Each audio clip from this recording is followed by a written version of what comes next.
मैं इस वक्त कराची के गुंजानाबाद इलाके सोल्जर बाज़ार गुलेराना कॉलोनी में मौजूद हूँ। यहाँ से चंद कदम के फासले पर वो मुतासरा घर मौजूद है जहाँ गुज़िश्ता रोज़ गैस लीकेज के बाइस धमाका सामने आया था, जिसके नतीजे में अब तक की इतलात के मुताबिक 15 अफराद जाँ बाग हुए हैं, जिसमें बच्चे, ख़वातीन और मर्द शामिल हैं, जबकि 15 ज़ख्मी हुए हैं जिनको मुकामी अस्पताल में तिब्बी इमदाद दी जा रही है।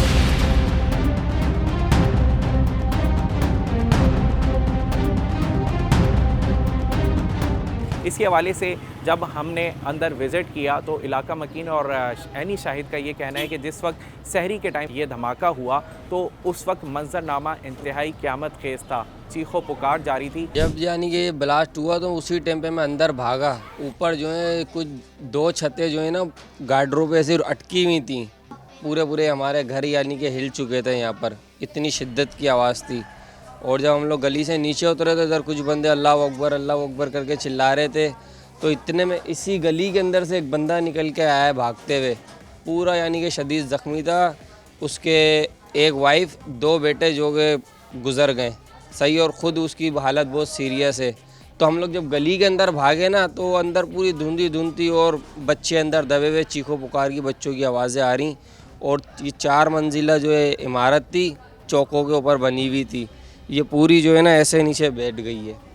तो उसके अंदर जो अब हम अंदर घुसे तो बच्चे जो एक ही बच्ची हमने रेस्क्यू करी है जो ज़िंदा निकली है अंदर से, जिसको मैं खुद अपने हाथों से अस्पताल लेके गया हूँ, इधर सिविल में खुद लेके गया हूँ उस बच्ची को अपने साथ। उसी बच्ची को ज़िंदा निकाला। उसकी तीनों बहनें अंदर दब के मर चुकी। मैं खुद अंदर दबा था, मेरे आधे पाँव जब ऊपर से छत गिरी है तो मेरे दब चुका था मैं इतना। वो एक बच्ची ज़िंदा निकली है, बाकी अंदर टोटल अफराद मरे हुए निकले। अच्छा, मुझे ये बताएं कि ये क्या वाक़या नज़र आया आपको, क्योंकि आप ऐनी शाहिद भी हैं इस तमाम तर वाक़े के, तो क्या था वो सिलेंडर धमाका आपको लगा गैस लीकेज का था, या क्या आपको लगा था कि ये उस वक्त ये हुआ है तो ये तमाम तर वाक़या पेश आया? वाक़या ये हुआ है भाईजान, गैस जो है ना इधर कभी आती है कभी नहीं आती, सही है। और बिलफरज लाइनें सारी जो गैस की दली हुई हैं पुरानी, बहुत पुरानी लाइनें दली हुई हैं इधर गैस की। आप बिलफरज चेक कर सकते हो, लाइनें जगह जगह से जंग से गली पड़ी हैं।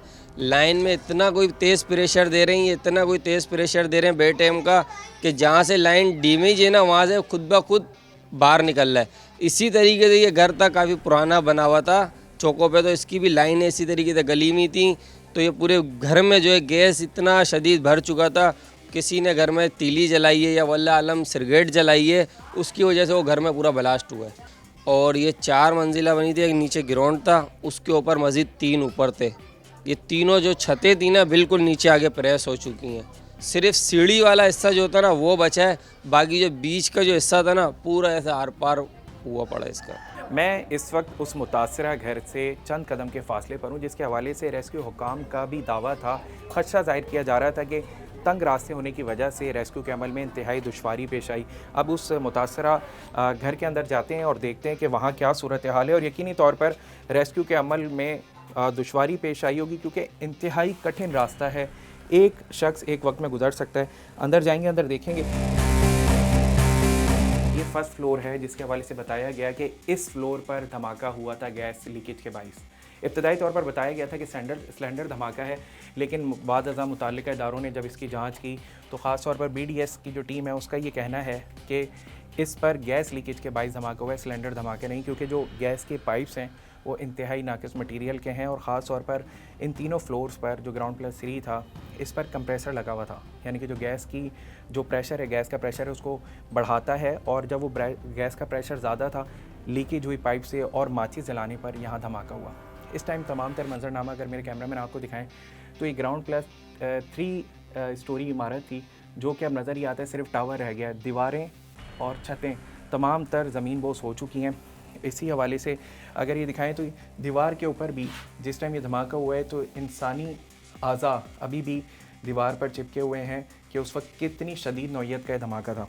बहुत से सवाल जन्म लेते हैं इस वाक़े के बाद।